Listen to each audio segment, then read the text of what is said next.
こんばんは。仕事の後、バスタ新宿から夜行バスに乗って白馬五竜に到着しました。今回は1泊2日で五竜岳に登ります。バス停から15分ほど歩いてゴンドラ乗り場のあるエスカルプラザに移動します。エスカルプラザまでの道は地味に上り坂で軽く汗ばむぐらいでした。ゴンドラの運行時間は日によって違うんですが、今日は朝7時から動いてくれる日です。左手にエスカルプラザが見えてきました。この日は日曜日でしたが、駐車場の埋まり具合は6、7割という感じでした。館内には自販機や綺麗なトイレもあります。ゴンドラの往復でリフトなしでお願いします。2700円です。はい、おはようございます。チケットを購入したらゴンドラ乗り場に移動します。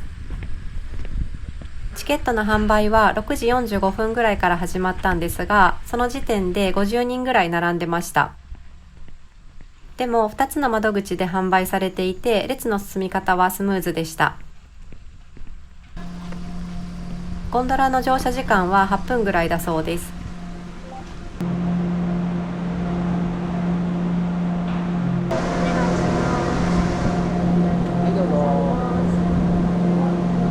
結構ね、晴れてきましたよね。晴れそうですね。よかった。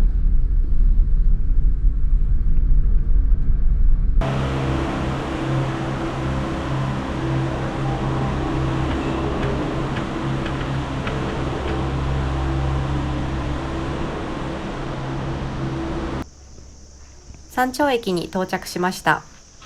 ゴンドラのチケットと一緒にリフト券も合わせて購入した方は、ここからリフトに乗れて、登る距離を少し短縮できます。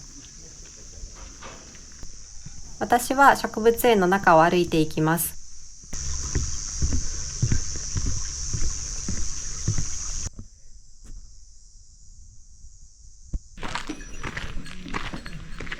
リフトの終着点です。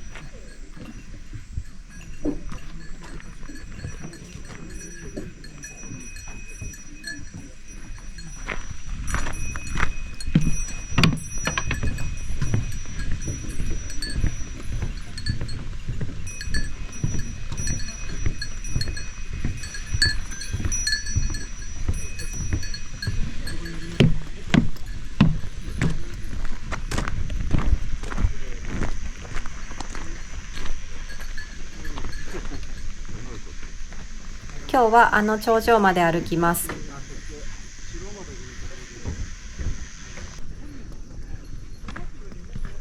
今歩いているのはトーミ尾根と呼ばれる登山道で、一番難易度低く五竜岳に登頂できます。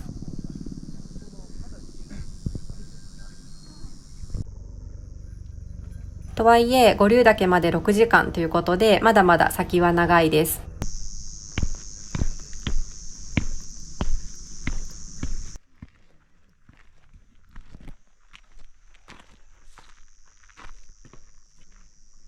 トーミ尾根は全体的にしっかり整備されていて、危険箇所も少ない印象でした。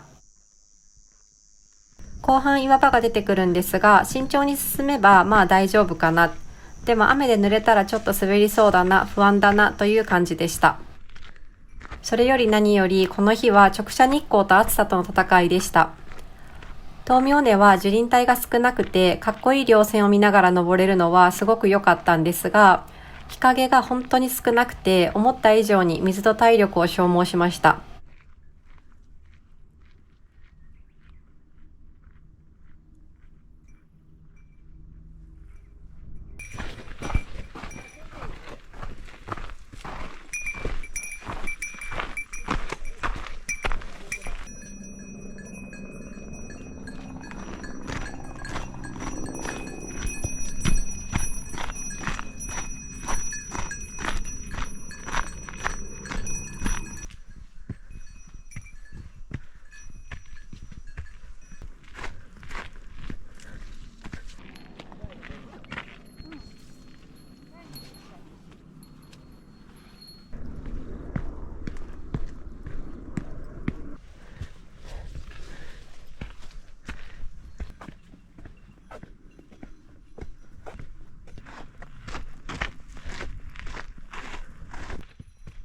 西東海では五竜岳が目の前に、そして条件が揃うとリフレクションも見れます。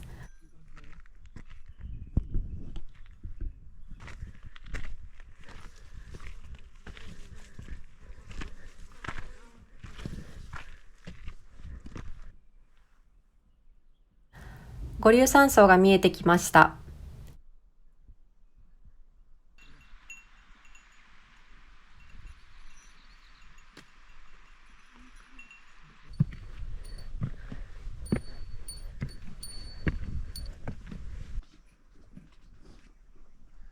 鎖場が出てきました。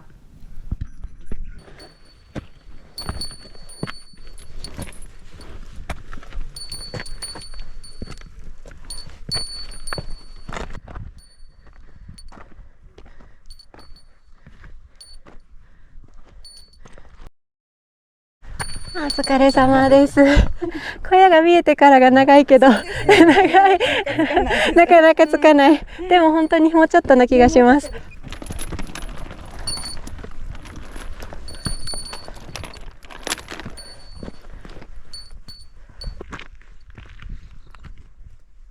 左手に五竜山荘が見えてます。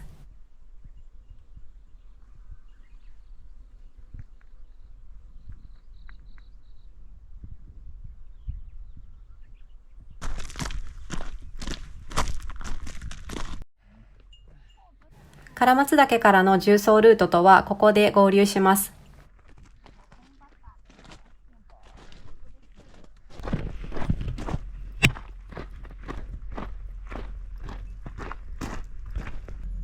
ゴンドラ山頂駅を出発してから4時間、ついに五竜山荘に到着しました。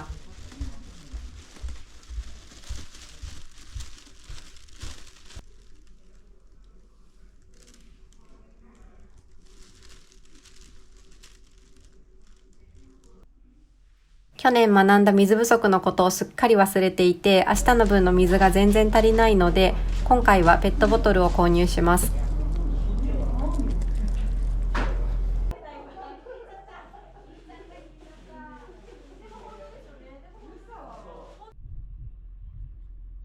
大きな荷物は山小屋に置いてアタックザックで外に出てきました。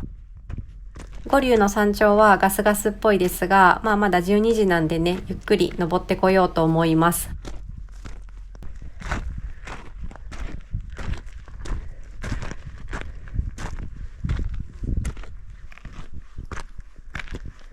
五竜山荘から山頂までの間の道は前半ガレザレが結構あって、後半は鎖場が数箇所出てきます。すいません。とはいえ、それほど難易度は高くなくて、足の置き場に迷う箇所はなかったし、高度感で恐怖を感じる箇所も私はなかったです。こんにちは。よいしょ、すみません、ありがとうございます。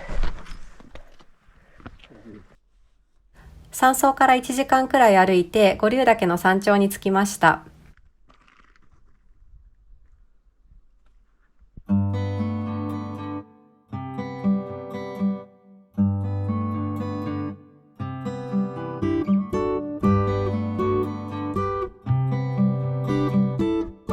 特技待つなんでね、3時間くらい粘り強く山頂にいたら最後青空も見れました。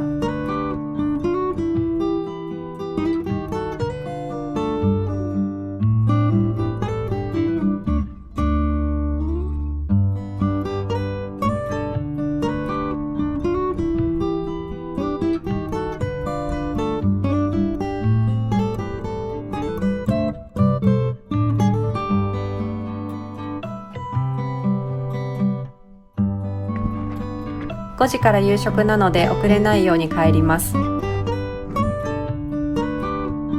目の前を歩いてた方がジェスチャーでライチョウいるよと教えてくれました。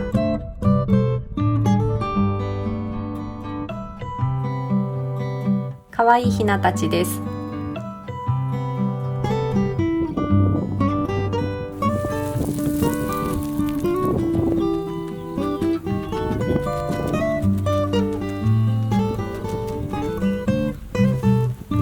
砂浴びしてるところ初めて見ました。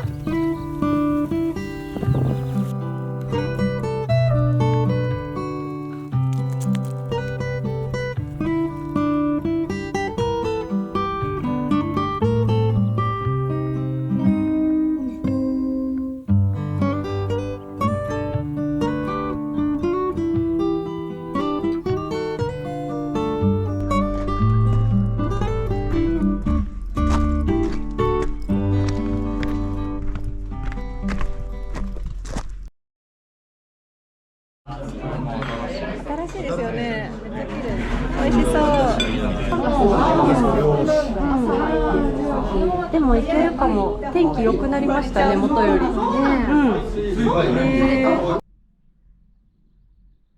夕食の後はちょっとだけ高いところに登って夕日の時間までのんびり待ちます。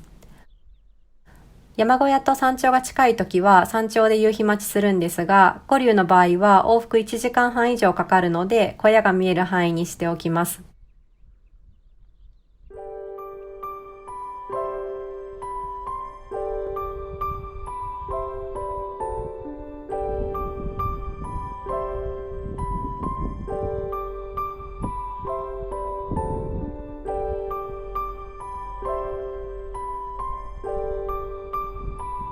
この日はペルセウス座流星群の極大が近い日でした。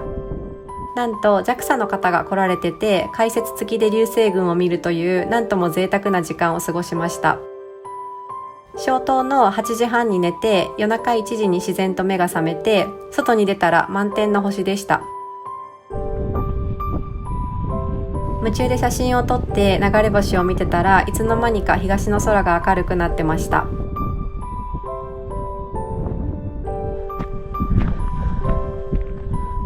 五竜の山頂からご来光を見るには真っ暗な中岩場を登る必要があるのであっさり断念して、山荘からすぐの白岳で待つことにしました。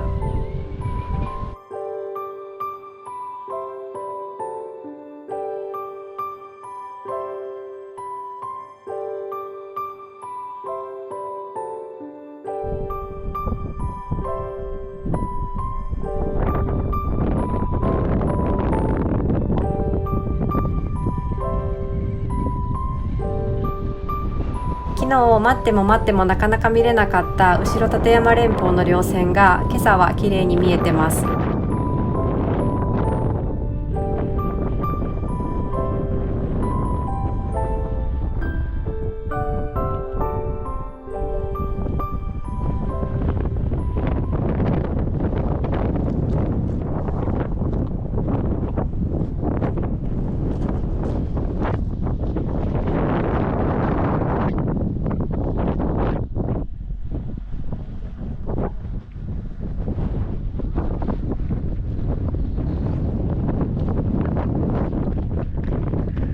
これから五竜岳の山頂にもう一度登ります。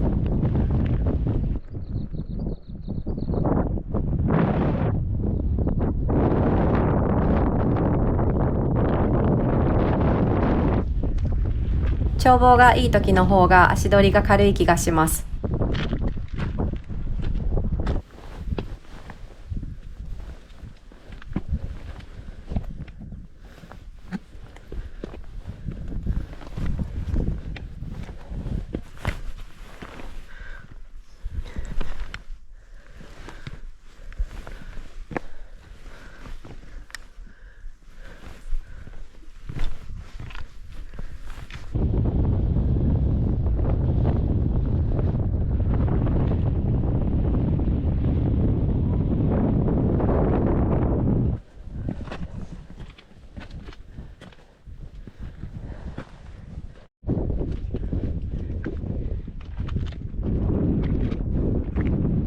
昨日は全く見れなかった鹿島槍ヶ岳が目の前に出てきました。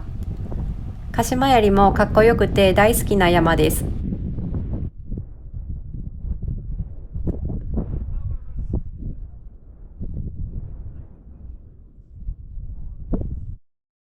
今朝は雲海がずっと綺麗です。日本で一番好きな稜線の上で食べる朝ごはんは最高でした。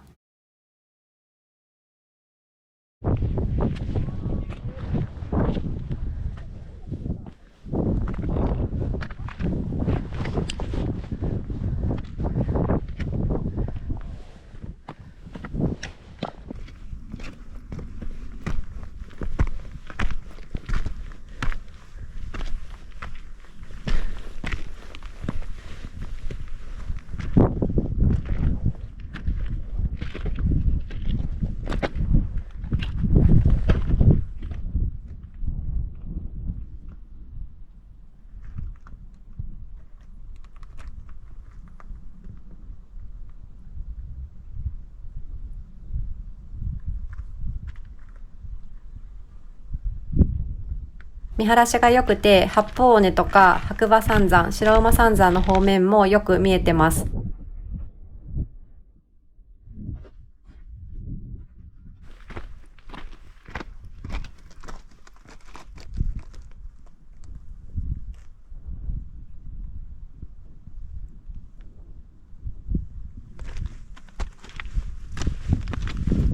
2024年の夏は仕事の休みと天気のタイミングが全然合わなくて、今年五立に来るのはこれが最初で最後になると思うので、この最高の景色をしっかりかみしめています。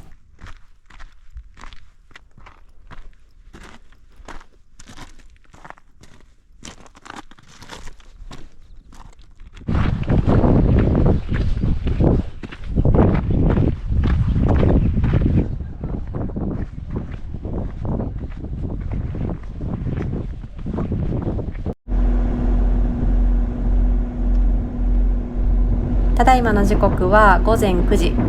昨日登ってきたのと全く同じ登山道を通って下山します。